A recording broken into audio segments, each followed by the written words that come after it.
أحباب مهارات منزلية وذبية، السلام عليكم ورحمة الله تعالى وبركاته. مرحبا بكم معايا فيديو جديد، وصفة جديدة. اليوم جبت لكم وصفة صابلي يجي خفيف وهشيش وبنين، يقطع كمية كبيرة ومعجينة وحدة. غادي نديرو 3 أنواع تاع صابلي.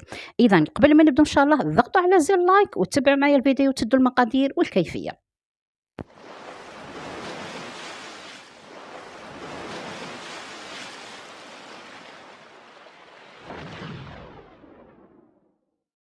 بسم الله والصلاة والسلام على رسول الله صلى الله عليه وسلم.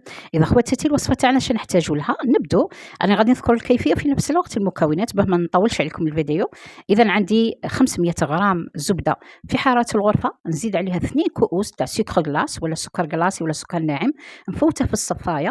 مقدار ولا حجم الكأس 220 مليلتر. نضرب الضراب اليدوي باه ما يطايرش السكر. من بعد الضراب الكهربائي نضرب مليح مليح حتى نتحصل على كريمة متجانسة. السكر لازم كامل يدخل في هذاك الزبدة. نجيب كأس من الزيت، نفس الكاس اللي عبرت به السكر 220 مليلتر، ونفرغ بشويه ونضرب بالضراب الكهربائي. السر هنايا راه يكمن هنا باه ما تحصلوش على عجينه تعصر لكم الزيت والحبه تاع الصابلي تجي مشقه، حتى نتحصل على هذه الكريمه اللي تشبه للمايونيز. راكم تشوفوا كريمه خفيفه جد متجانسه، يعني كامل المكونات راها منسجمه بعضها بعض. من بعد أنا كملت هنايا، غادي عندي هنايا 4 حبات بيض. ما غاديش نصور لكم كامل 4 حبات باه ما نطولكمش الفيديو، وإنما كل حبة غادي نحطها نضرب بالباتور مليح مليح، ندخل هذيك حبة البيض حتى تشوفوها اختفت تماما وتجانس الخليط، وهكذا حتى تكملوا 4 بيضات هكا، باه الصفا عفوا باه البيض ما ينفصلش على الزبدة ولا على الدهون. كملتو، حطوا رشة تاع ملح صغيرة لإبراز النكهات، ونكهوا عن طريق الفانيلا الغبرة البودغ، ما ديروش لافاني السائلة. جيبوا هنايا نفس الكأس تاع 220 مليلتر من المايزينا ولا النيشا، وخلطوا بالضراب اليدوي باه ما تطايرش هذيك المايزينا. راكم تشوفوا حتى تحصلوا على هذه الكريمة البيضة، كريمة متجانسة ولا خليط كريمي جدا متجانس. الآن غادي نروحوا للفرينة ولا الطحين ونبدو بالكأس الأول. والحقيقة طبعًا أنا دخلت لي هنايا، غادي نعطيكم، دخلت لي حوالي 6 كؤوس ولا 6 كؤوس حتى النصف، على حسب نوع الفرينة اللي عندكم. أنا درت الكأس الأول هنا تاع الفرينة، وغادي نحط معاهم 2 ساشي تاع لا لوفيغ شيميك تاع الخميرة الكيميائية، ونخلط نحبس الآن الباتور ولا الضراب الكهربائي، ونخدم الآن فقط بالضراب اليدوي. في البداية نخدم بالضراب اليدوي، من بعد نستعمل اليد تاعي. خلاص كل كاس تخدموا به غادي تخلطوا مليح حتى يتجانس كل المكونات، وهكا زيدوا كملوا حتى تحصلوا على هذا العجينه. غادي تحصلوا على عجينه لينه كما راكم تشوفوا، راني نلعب بها بيديا كما نبغي. راكم تشوفوا هنايا نموليها كما نبغي، يعني علاش؟ لانها لينه جدا، خفيفه ولينه. الان دروك ما تنشفوش العجينه، لان العجينه من بعد غادي تزيد تنشف. غادي تغطوها بالكيس بلاستيكي وتخلوها تريح واحد 5 دقائق حتى 10 دقائق، وانا ما خليتهاش حقيقه ريحت، وانما شديتها. غادي نوريكم فقط البلاستيك هنا اللي غادي نستعمله، ساشي تاع كونجيلاسيون. غادي تحلوها بالسكين فقط، اللي ما عندهاش الساشي تاع يعني تاع الميزان تاع الميطره، خدموا فقط بهذا الساشي الموجود في البيت. اذا انا حطيت جزء من العجينه، ما تخدموش بالعجينه كامله باه ما يبقوا لكمش لي شوت وينشفوا معاكم، خدموا غير بشويه. جبت الرولو، وراني هنا نرولي في العجينة تاعي ولا نبسط العجينة تاعي، وندير العجينة رقيقة. أنواع الليمون اللي غادي نستعملهم هنايا، غادي نوريكم أنواع الليمون بزاف في الأسواق، مختلفة الأحجام والأشكال. أنا غادي ما غاديش نديهم كامل، غادي نستعمل فقط 3. عندي هنا وردة، عندي مقرودة، عندي تاع الكاري، وعندي قلب. غادي نستعمل هنا دروك تاع القلب. نبدأ بالجهة السفلية، من بعد نعاود نبسط عجينة ونخدم الطبقة العلوية. قد ما ندير الحبات اللي يجوا تحت، نحسب كذلك الحبات اللي يجوا الفوق. لي شوت لي يبقوا لكم، انتبهوا هنا مليح، لي شوت لي يبقوا، ما تقضبوش بيدكم وتخبزوهم ولا تطبزوهم بعد تكملوا، لا، فقط كيما راني ندير انا، فقط لميت كيما نديروا البات فويتي. غادي تلموهم وتزيدوا عليهم شويه من العجينه اللي مازال ما عجنتوهاش، يعني جديده. من بعد عاودوا حطوا البلاستيك الثاني ونفس الشيء بالرولة. نديروا هنايا الطبقة الثانية.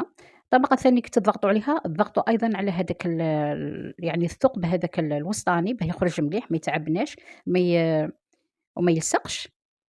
كي نستعملوا بلاستيك شوفوا بكل سهولة تنحى، يعني العجينة بكل سهولة تتنحى. راك تشوفوا هنايا ما تخلوش إسباس بزاف في البلا تاعكم، علاش؟ لأن العجينة ما غاديش تنتفخ، يعني حنا في 500 غرام وكاس زيت درنا فقط 2 ساشي تاع لا ليفور شيميك، ما غاديش تنفخ بزاف. وديروها قُلت رقيقة بزاف، باه كي ديروا طبقة فوق طبقة ما تجيش الحبة غليظة، ولا تجي الحبة خشينة. ها هو درنا حتى المربع، درت أنا المعيّن ولا المقرودة، وهنا درت الوردة. غادي طيبوهم في الفور تاعكم، درجة الطياب اللي طيبوه خلّوا واحد يعني ما يديش بزاف الصابلي، يدي حاجة تاع ربع ساعة، يطيب من تحت ومن الفوق وخلّوه دوغي très clair، يعني ذهبي بلون فاتح يميل إلى البياض، ما تخلّوش كامل يحمر، وإلا غادي يجي يعني ناشف بزاف.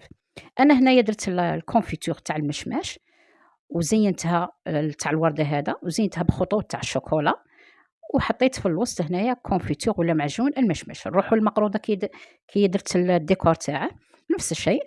درت الطبقة السفلية درتها لا كونفيتور، الطبقة العلوية غادي نشد بانسو ونطلي من الفوق، ونعاود هنا عندي بيستاش ولا عندكم الفو بيستاش، نحط هاذاك الطبقة اللي درتها فيها المعجون نحطها على الفو بيستاش.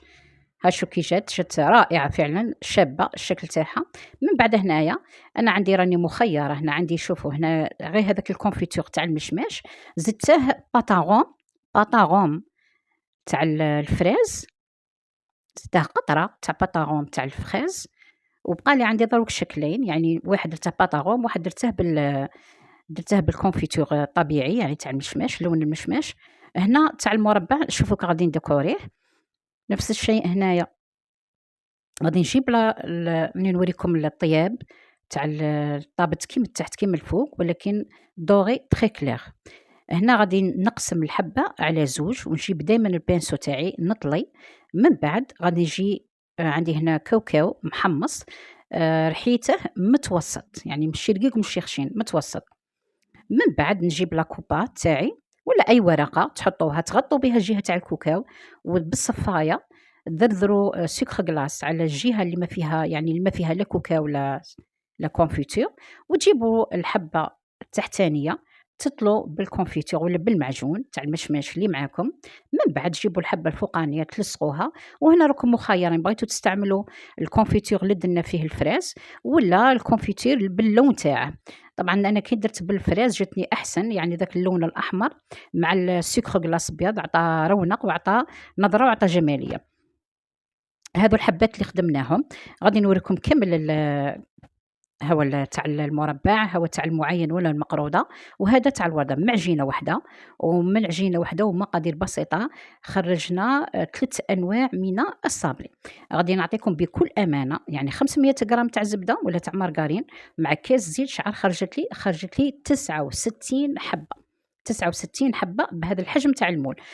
لكن المول تاعكم صغير على هذا، ممكن تخرج لكم عدد أكثر. إذا خواتاتي نتمنى الوصفة تكون عجبتكم، ما تنساونيش تضغطوا على زر لايك وتخلوا لي تعليق محفز. إلى فيديو آخر، السلام عليكم ورحمة الله تعالى وبركاته.